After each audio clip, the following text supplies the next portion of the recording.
जीत ले हम सारी दुनिया। बीच हमें आज बोने दो, रोज उसे थोड़ा बढ़ने दो। छू लेंगे आकाश हम, मन के विचार हकीकत बने। सिद्धि फल से आनंद देंगे, कोशिश कर बढ़े, सोच बुलंद करे।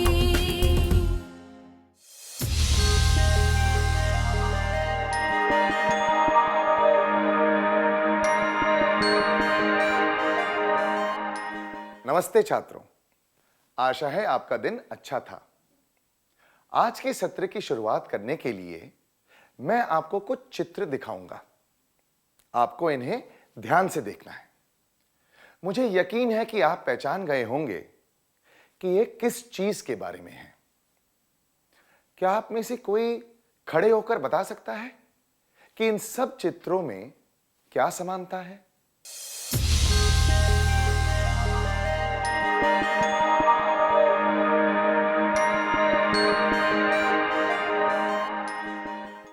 सही कहा। हम एक गंभीर समस्या के बारे में बात कर रहे हैं जो हर जगह पाई जाती है। धौंस जमाना और धमकी देना। धौंस और धमकी का मतलब क्या होता है? कुछ लोग ऐसे ही मजा लेने के लिए धमकी देते हैं या धौंस जमाते हैं। वे अपनी ताकत का इस्तेमाल करके किसी दूसरे व्यक्ति को धमकाते या उसका मजाक उड़ाते हैं। आइए फिर से कहें, कुछ लोग ऐसे ही मजा लेने के लिए धमकी देते हैं या धौंस जमाते हैं। वे अपनी ताकत का इस्तेमाल करके किसी दूसरे व्यक्ति को धमकाते या उसका मजाक उड़ाते हैं। उदाहरण के लिए मान लीजिए कि एक व्यक्ति हकलाता है, तो धौंस जमाने वाले व्यक्ति को उसकी नकल करके उसका मजाक उड़ाने में मजा आता है। क्या हम एक और उदाहरण देखें? कल्पना कीजिए कि 5वीं कक्षा के कुछ छात्र स्कूल के मैदान में फुटबॉल खेलने जाते हैं। तभी 10वीं कक्षा के छात्र भी वहां खेलने आ जाते हैं।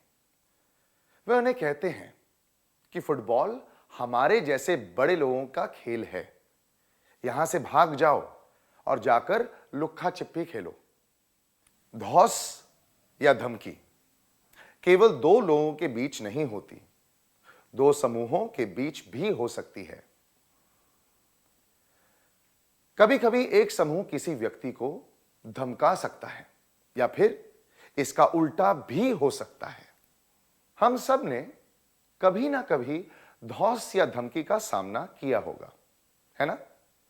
शायद हमने कभी किसी और को धमकाया भी होगा, है कि नहीं? आइए धौंस और धमकी के बारे में कुछ और जानने की कोशिश करें। क्या हाल ही में किसी ने आपको धमकाया या आप पर धौंस जमाई है? क्या आप इस अनुभव के बारे में अपने मित्र को बता सकते हैं? आपको यह बताना है कि आपके साथ क्या हुआ था।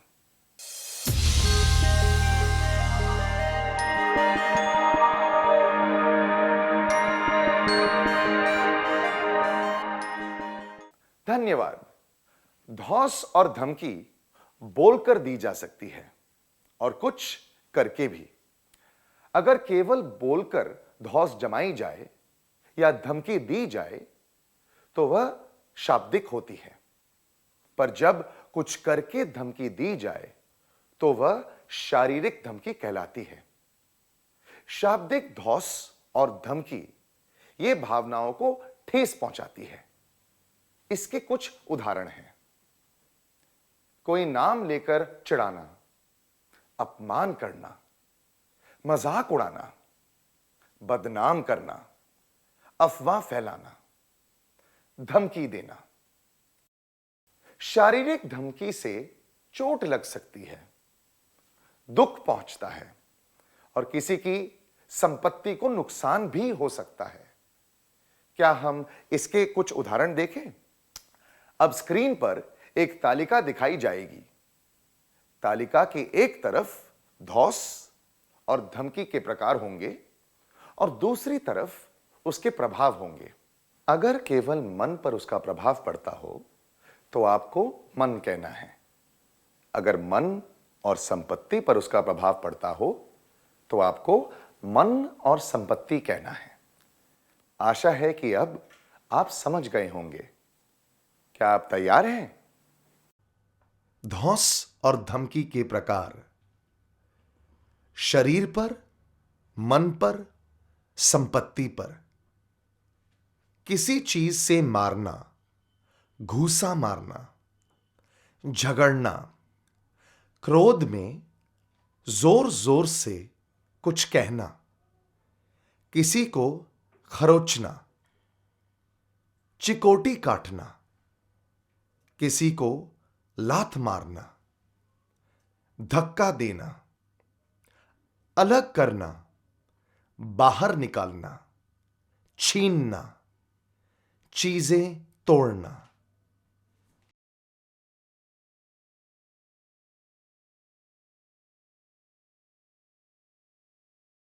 बहुत बढ़िया छात्रों। तो हमने ये जाना कि धमकी और धौंस से शारीरिक, मानसिक और शाब्दिक रूप से कष्ट पहुंचता है।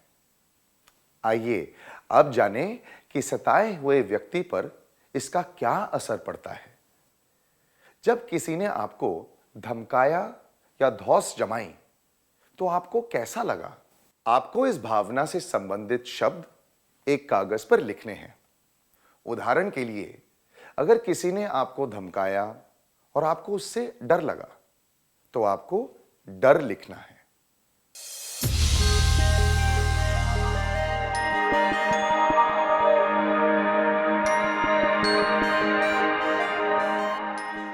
अपनी भावनाएं खुलकर बताने के लिए धन्यवाद। आपको बहुत दुख पहुंचा होगा। हमने अपने जीवन में धौंस और धमकी से जुड़ी कई घटनाओं के बारे में सुना और पढ़ा है। धौंस और धमकी से सताए हुए व्यक्ति पर बहुत असर पड़ता है। आइए इसके बारे में और जानें।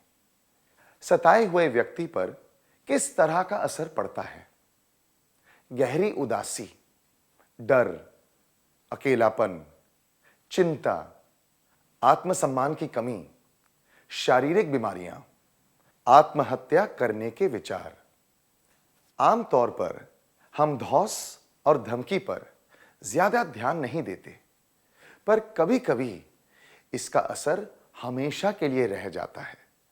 कभी-कभी कुछ बच्चे स्कूल जाने से डरते हैं या किसी से बात नहीं करना चाहते। कुछ बच्चों को लगता है कि कोई उन्हें अपने साथ नहीं रखना चाहता।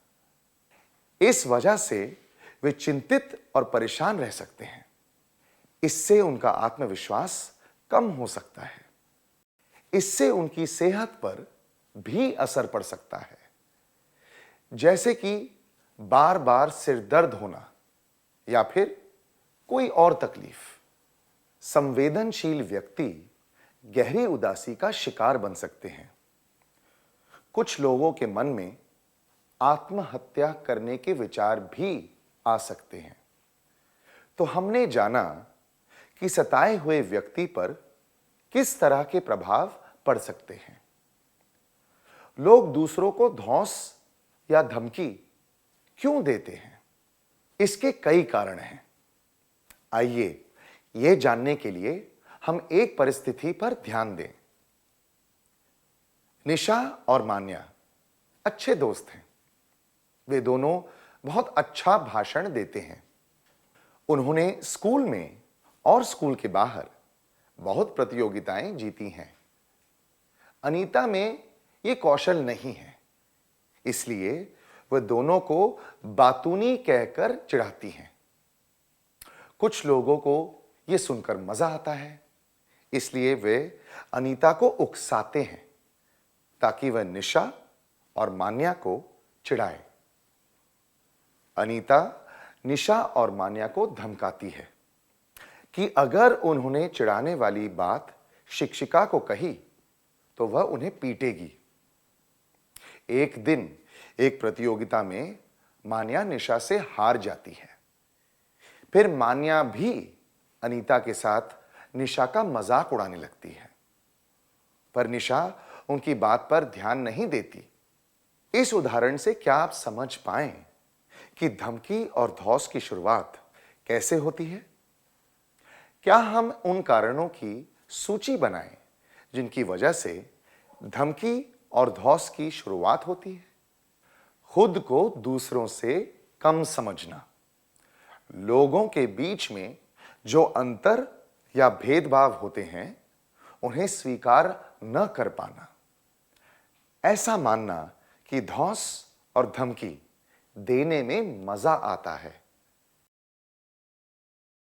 दूसरों का ध्यान खींचना, जो लोग धौंस और धमकी देते हैं उनकी नकल उतारने की चाह, अपनी ताकत दिखाने की इच्छा रखना, ईर्ष्या, धौंस और धमकी देने में दूसरों का साथ देना, किसी की धमकी या धौंस का शिकार होना। कुछ लोगों को दूसरों का ध्यान खींचना अच्छा लगता है, कुछ लोगों को यह लगता है कि धौंस और धमकी देने से वे ताकतवर दिखेंगे। कुछ लोग सोचते हैं कि इससे वे लोगों के बीच मशहूर हो जाएंगे।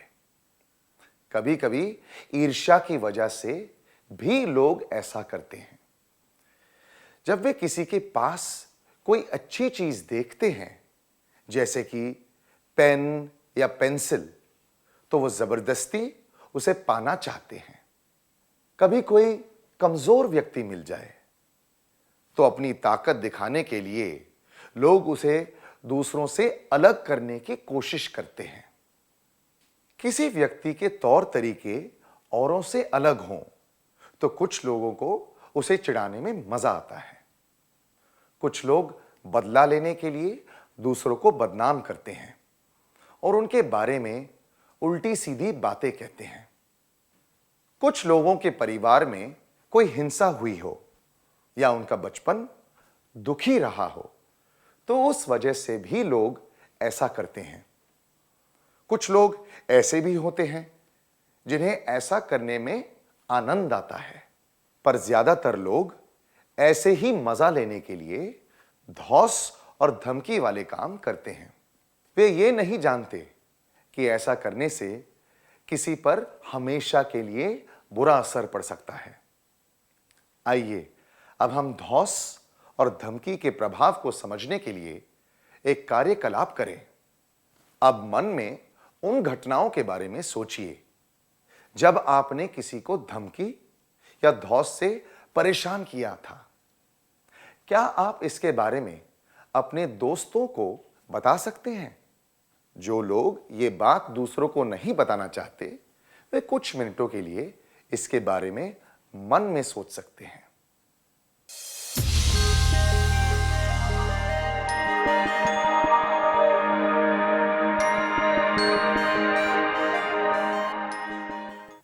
अपने अनुभवों के बारे में खुलकर बताने के लिए धन्यवाद।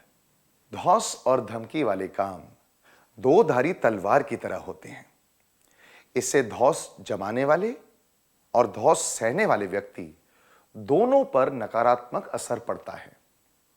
ऐसा देखा गया है कि अगर बचपन में लोग धौंस और धमकी वाले कामों से जुड़ जाते हैं तो बड़े होकर उनका व्यवहार गुस्सैल और गैर कानूनी होने लगता है। अगर इसका असर सब पर पड़ता है तो क्या ऐसा करना चाहिए? बिल्कुल भी नहीं। हमें धौंस और धमकी को रोकने के लिए क्या करना चाहिए? आइए हम एक गीत सुने जिसमें बताया गया है कि हमें क्या करना चाहिए। कृपया खड़े हो जाइए।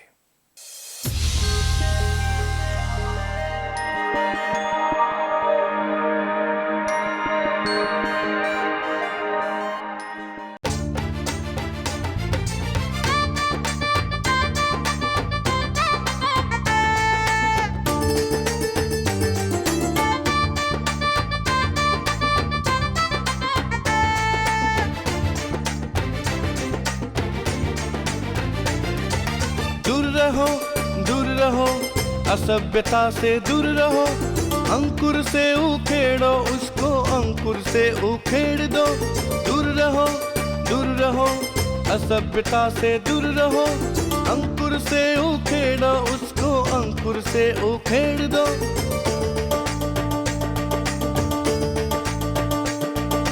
शब्द और कार्य से दूसरों की भावना को ठेस न पहुंचा के असभ्यता से दूर रहो। शब्द और कार्य से दूसरों की भावना को ठेस न पहुंचा के असभ्यता से दूर रहो। दूर रहो असभ्यता से दूर रहो। अंकुर से उखेड़ो उसको, अंकुर से उखेड़ दो। दूर रहो असभ्यता से दूर रहो। अंकुर से उखेड़ो उसको, अंकुर से उखेड़ दो।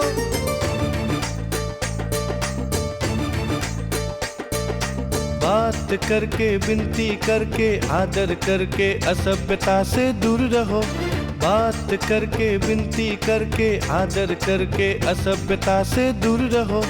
दूर रहो असभ्यता से दूर रहो।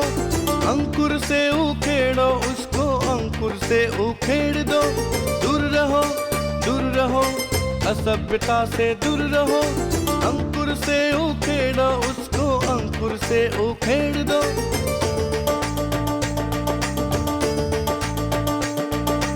विनम्र बन के ध्यान लगा के परिणाम सोचकर असभ्यता से दूर रहो। विनम्र बन के ध्यान लगा के परिणाम सोचकर असभ्यता से दूर रहो। दूर रहो असभ्यता से दूर रहो। अंकुर से उखेड़ो उसको, अंकुर से उखेड़ दो। दूर रहो असभ्यता से दूर रहो। अंकुर से उखेड़ो उसको, अंकुर से उखेड़ दो।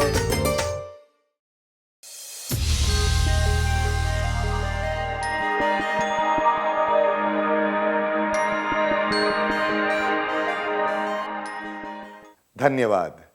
इस गीत से हमें क्या संदेश मिलता है, आइए जानें। हमें ऐसा कुछ भी कहना या करना नहीं चाहिए जिससे दूसरों को दुख पहुंचे। अगर हमें कोई हरकत पसंद ना हो तो हमें वो हरकत दूसरों के साथ भी नहीं करनी चाहिए। अपने गुस्से पर काबू रखना चाहिए। धौंस और धमकी वाली भावनाओं को शुरू होने से पहले ही रोक देना चाहिए। पर दूसरे लोग ऐसे काम करते रहें तो हमें क्या करना चाहिए, आइए इसके बारे में जानें। क्या सारी उंगलियां एक बराबर होती हैं? नहीं ना। यह तो स्वाभाविक है। हम भी किसी और व्यक्ति जैसे नहीं हो सकते, हमारे करीबी दोस्तों के जैसे भी नहीं। जो लोग धौंस और धमकी देते हैं वे ऐसी छोटी छोटी बातों का पहाड़ बना देते हैं। हर व्यक्ति के शौक, रंग रूप और आदतें अलग होते हैं, इसलिए किसी का भी मजाक नहीं उड़ाना चाहिए। जो लोग ऐसा करते हैं उनके साथ कैसे निपटना चाहिए, आइए इसके बारे में जानें। कुछ लोग आपका और आपके कपड़ों का मजाक उड़ाते हैं। आप क्या करेंगे? वहां से भाग जाएंगे और छिप जाएंगे या फिर उनकी बातों पर ध्यान नहीं देंगे? मैं वहां से भागकर छिप जाऊंगा या जाऊंगी। मैं उस व्यक्ति पर और उसके व्यवहार पर ध्यान नहीं दूंगा या दूंगी।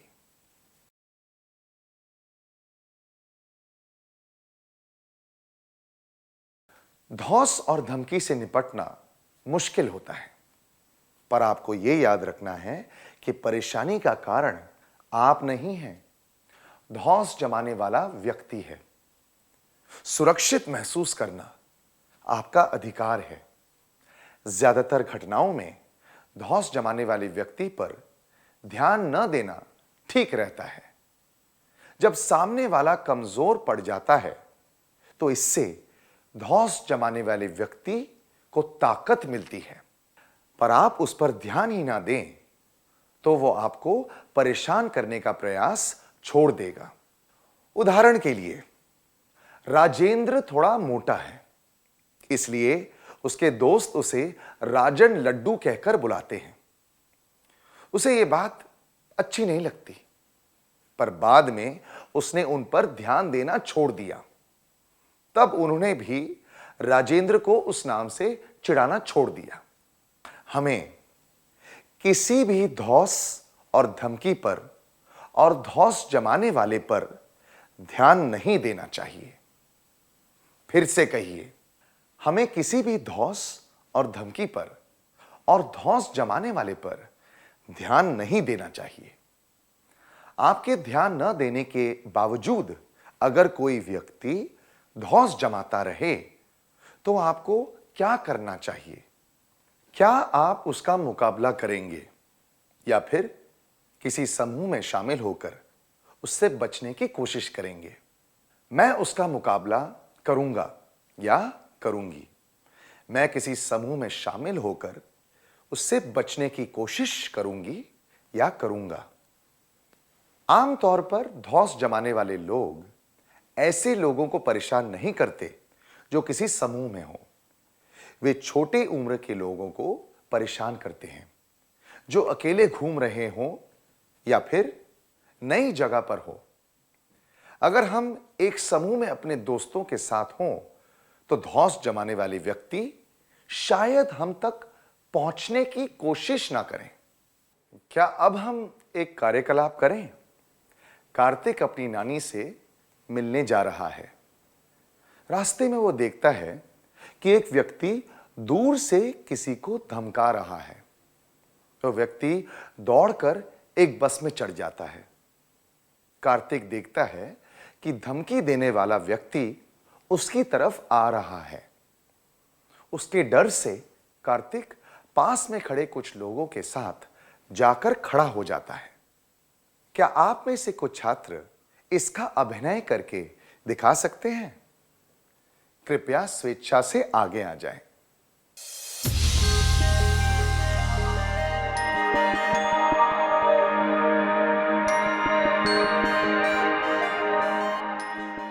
बहुत बढ़िया किया, धन्यवाद। ध्यान न देने के बावजूद अगर कोई आपको परेशान करना चाहे तो वहां से बच के निकल जाना चाहिए। धौंस और धमकी देने वाले से बचने के लिए उस पर और उसकी धमकियों पर ध्यान न देते हुए वहां से चले जाना चाहिए। फिर से कहिए, धौंस और धमकी देने वाले से बचने के लिए उस पर और उसकी धमकियों पर ध्यान न देते हुए वहां से चले जाना चाहिए। आपकी क्लास का एक छात्र आपको चिढ़ाता रहता है। आप उस पर ध्यान नहीं देते, पर वो फिर भी ऐसा करता है। आप क्या करेंगे? क्या आप उसे पीटेंगे या फिर दृढ़ता से उसे कहेंगे कि वह ऐसा ना करे? मैं उसे पीटूंगा या पीटूंगी। मैं दृढ़ता से उसे कहूंगा या कहूंगी कि वह ऐसा ना करे।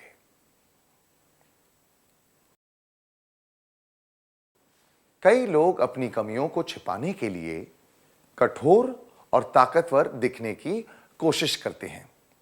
अगर हम उनके साथ दृढ़ता से बात करें तो वे हमें परेशान नहीं कर पाएंगे। आइए ये समझने के लिए एक उदाहरण देखते हैं। जब बलदेव स्कूल के मैदान में खेलने जाता है तो करीम उसे चिढ़ाता है, पर बलदेव उस पर ध्यान नहीं देता। एक दिन बलदेव सोच लेता है कि वह करीम का सामना करेगा। जब करीम उसे छेड़ने और चिढ़ाने लगता है तो बलदेव उसके चेहरे के सामने जाकर दृढ़ता से कहता है, देखो, अगर तुमने ये सब बंद नहीं किया तो मैं शिक्षिका से शिकायत कर दूंगा। बलदेव की गंभीर आवाज सुनकर वो चुपचाप वहां से चला जाता है। दूसरे शब्दों में कहें तो पहले हमें धमकी और धौंस पर ध्यान नहीं देना चाहिए। पर इससे बात न बने तो हमें धौंस जमाने वाले व्यक्ति को दृढ़ता से मना करना चाहिए। धौंस जमाने वाले व्यक्ति से निपटने के लिए हमें उसके साथ दृढ़ता से पेश आना चाहिए। फिर से कहिए, धौंस जमाने वाले व्यक्ति से निपटने के लिए हमें उसके साथ दृढ़ता से पेश आना चाहिए। मान लीजिए कि बड़ी कक्षा में पढ़ने वाला कोई छात्र आपका खाना या आपकी चीजें छीन रहा है। आप उसकी बातों पर ध्यान ना दें, उसके साथ दृढ़ता से बात करें, फिर भी वो आपको परेशान करे, तो आप क्या करेंगे? क्या आप किसी और बड़े छात्र को बुलाकर उसे धमकाएंगे या फिर किसी समझदार और विश्वसनीय व्यक्ति से मदद लेंगे? मैं किसी और बड़े छात्र को बुलाकर उसे धमकाऊंगा या धमकाऊंगी। मैं किसी समझदार और विश्वसनीय व्यक्ति जैसे कि शिक्षक, माता पिता की मदद लूंगा या लूंगी।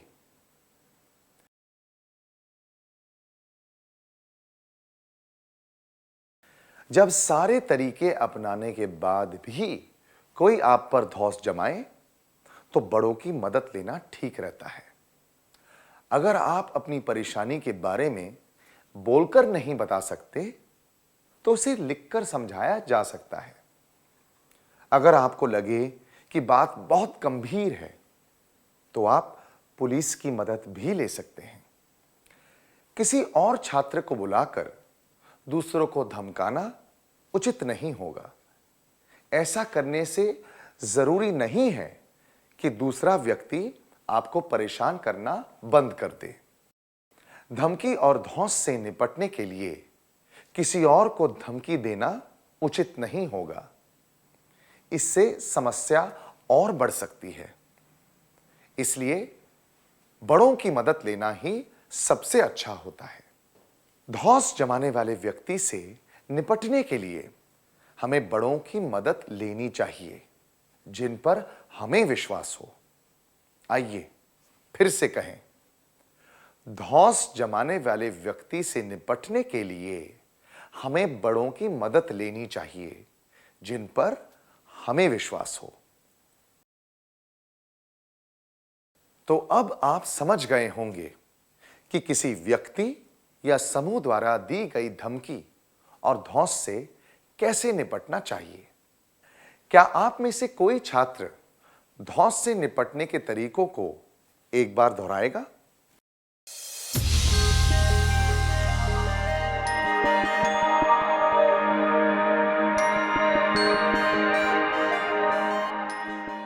धौंस जमाने वाले व्यक्ति और धमकी व धौंस से निपटने के लिए धौंस जमाने वाले व्यक्ति पर ध्यान ना दें, धौंस जमाने वाले व्यक्ति से दूर रहें, अपनी बात दृढ़ता से कहें। धमकी और धौंस ना रुके तो किसी जिम्मेदार और विश्वसनीय व्यक्ति से मदद लें। क्या अब हम एक शपथ लें? कृपया खड़े हो जाएं।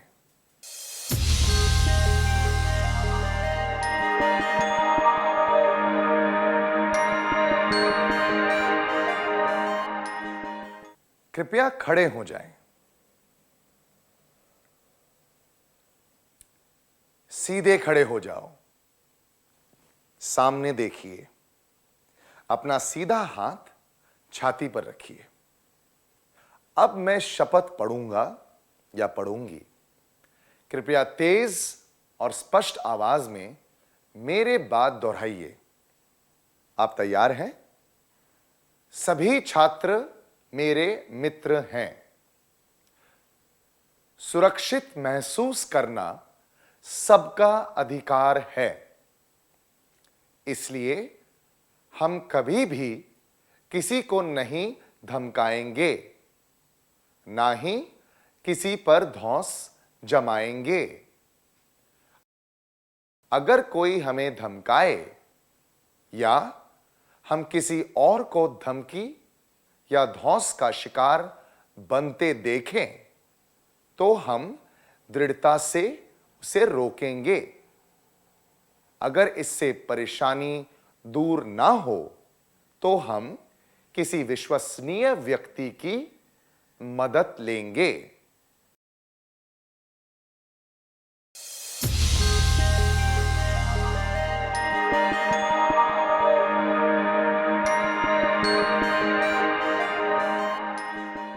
मुझे यकीन है कि शपथ लेने के बाद आप में से कोई भी व्यक्ति धमकी और धौंस से जुड़ी हरकत नहीं करेगा। क्या हम आज के सत्र का सार संक्षेप कर लें?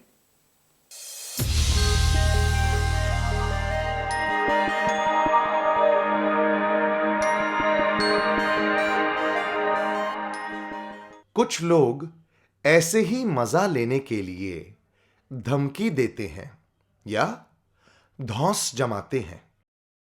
वे अपनी ताकत का इस्तेमाल करके किसी दूसरे व्यक्ति को धमकाते या उसका मजाक उड़ाते हैं।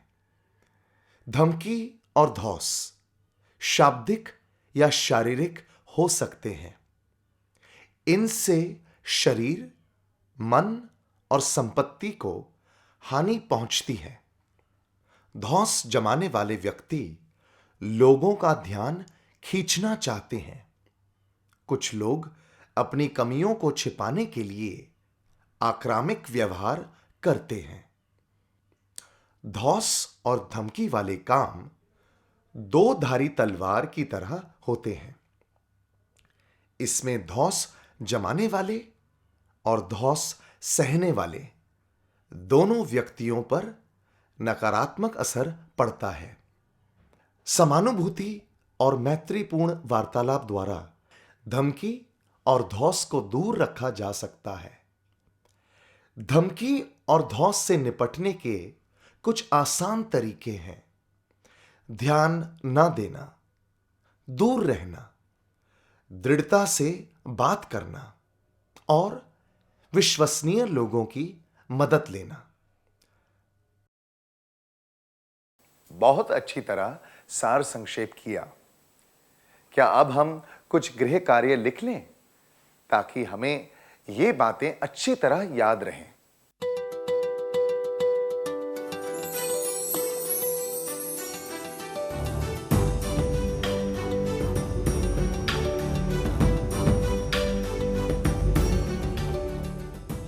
प्रश्न 1। आपके दोस्त आपको उकसा रहे हैं कि आप क्लास में आए एक नए छात्र को चिढ़ाएं। आप क्या करेंगे? जवाब: मैं अपने दोस्तों से कहूंगा या कहूंगी कि ये गलत है। मैं उसे चिढ़ाने से मना कर दूंगा या दूंगी।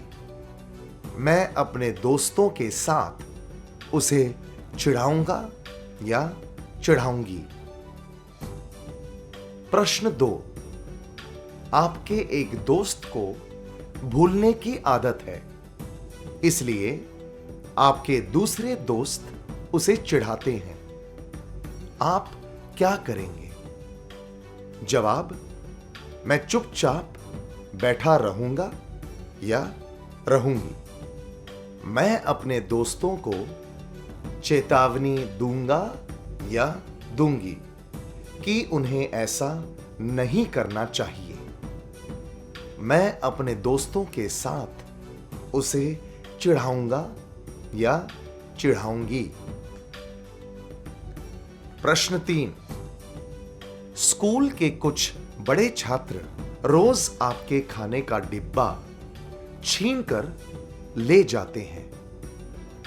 आपके मना करने पर भी वे ऐसा करते हैं। आप उन्हें क्या कहेंगे? जवाब: मैं जोर से रोऊंगा या रोऊंगी। मैं उन्हें देखकर भाग जाऊंगा या जाऊंगी। मैं इसके बारे में शिक्षक को बताऊंगी और उनकी मदद लूंगा या लूंगी।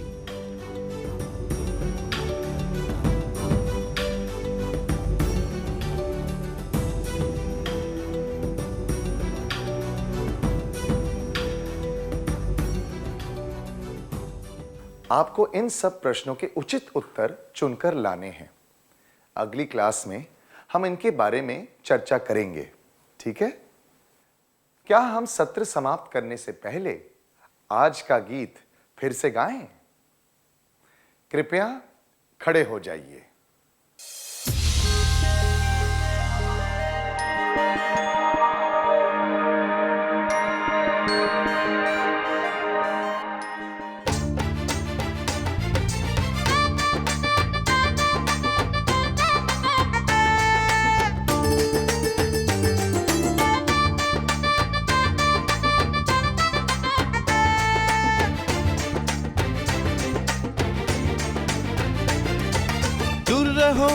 दूर रहो, असभ्यता से दूर रहो, अंकुर से उखेड़ो उसको, अंकुर से उखेड़ दो। दूर रहो, असभ्यता से दूर रहो, अंकुर से उखेड़ो उसको, अंकुर से उखेड़ दो।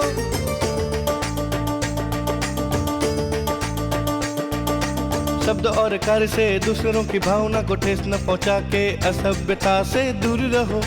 शब्द और कार्य से दूसरों की भावना को ठेस न पहुंचा के असभ्यता से दूर रहो।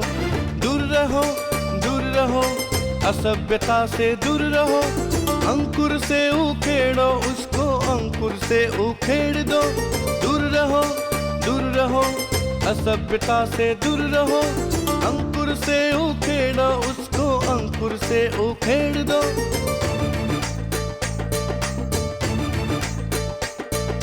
बात करके, विनती करके, आदर करके असभ्यता से दूर रहो।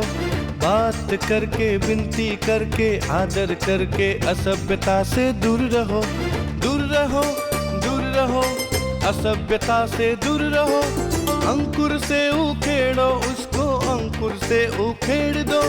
दूर रहो, असभ्यता से दूर रहो, अंकुर से उखेड़ो उसको, अंकुर से उखेड़ दो।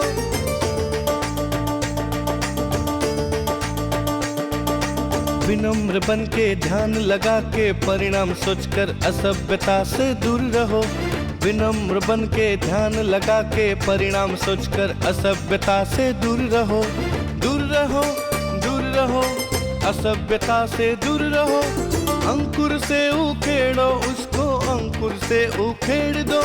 दूर रहो, असभ्यता से दूर रहो, अंकुर से उखेड़ो उसको, अंकुर से उखेड़ दो।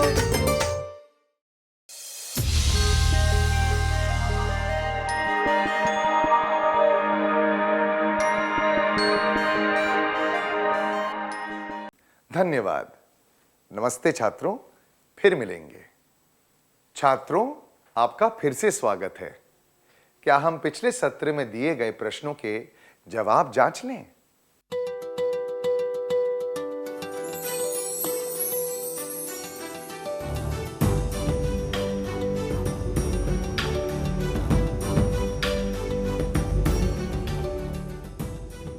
प्रश्न 1। आपके दोस्त आपको उकसा रहे हैं कि आप क्लास में आए एक नए छात्र को चिढ़ाएं। आप क्या करेंगे? ये जवाब में अपने दोस्तों के साथ उसे चिढ़ाऊंगा या चिढ़ाऊंगी उचित नहीं है, क्योंकि इससे धौंस जमाने वालों को बढ़ावा मिलेगा। ये जवाब मैं उससे चिढ़ाने से मना कर दूंगा या दूंगी सही नजरिया दर्शाता है, पर इसमें धौंस को रोकने का कोई प्रयास नहीं है, इसलिए यह अनुचित है। यह जवाब मैं अपने दोस्तों से कहूंगा या कहूंगी कि यह गलत है, उचित है, क्योंकि इसे पता चलता है कि आप धमकी और धौंस वाले काम नहीं करते और दूसरों को भी समझाते हैं कि यह गलत है। इससे पता चलता है कि आपका नजरिया और प्रयास सही है। तो आपका जवाब क्या है? प्रश्न 2, आपके एक दोस्त को भूलने की आदत है, इसलिए आपके दूसरे दोस्त उसे चिढ़ाते हैं। आप क्या करेंगे? यह जवाब मैं चुपचाप बैठा रहूंगा या रहूंगी उचित नहीं है, क्योंकि आप धौंस को रोकने का कोई प्रयास नहीं कर रहे। यह जवाब मैं अपने दोस्तों के साथ उसे चिढ़ाऊंगा या चिढ़ाऊंगी भी अनुचित है, क्योंकि धमकी और धौंस वाले काम नहीं करने चाहिए और दूसरों को भी ऐसा करने से रोकना चाहिए। यह जवाब मैं अपने दोस्तों को चेतावनी दूंगा या दूंगी कि उन्हें ऐसा नहीं करना चाहिए, उचित है, क्योंकि आप किसी पर धौंस नहीं जमा रहे और दूसरों को भी ऐसा करने से रोक रहे हैं। तो आपका जवाब क्या है? प्रश्न 3, स्कूल के कुछ बड़े छात्र रोज आपके खाने का डिब्बा छीन कर ले जाते हैं। आपके मना करने पर भी वे ऐसा करते हैं। आप उन्हें क्या कहेंगे? ये दोनों जवाब मैं जोर से रोऊंगा या रोऊंगी और मैं उन्हें देखकर भाग जाऊंगा या जाऊंगी अनुचित है, क्योंकि इससे पता चलता है कि आप धौंस से निपटने का साहस नहीं रखते और किसी से मदद भी नहीं लेना चाहते। यह जवाब मैं इसके बारे में शिक्षक को बताऊंगा या बताऊंगी और उनकी मदद लूंगा या लूंगी दर्शाता है कि उम्र में अपने से बड़े और ताकतवर व्यक्ति का सामना करने के लिए आपको किसी विश्वसनीय व्यक्ति की मदद लेनी चाहिए। तो आपका जवाब क्या है?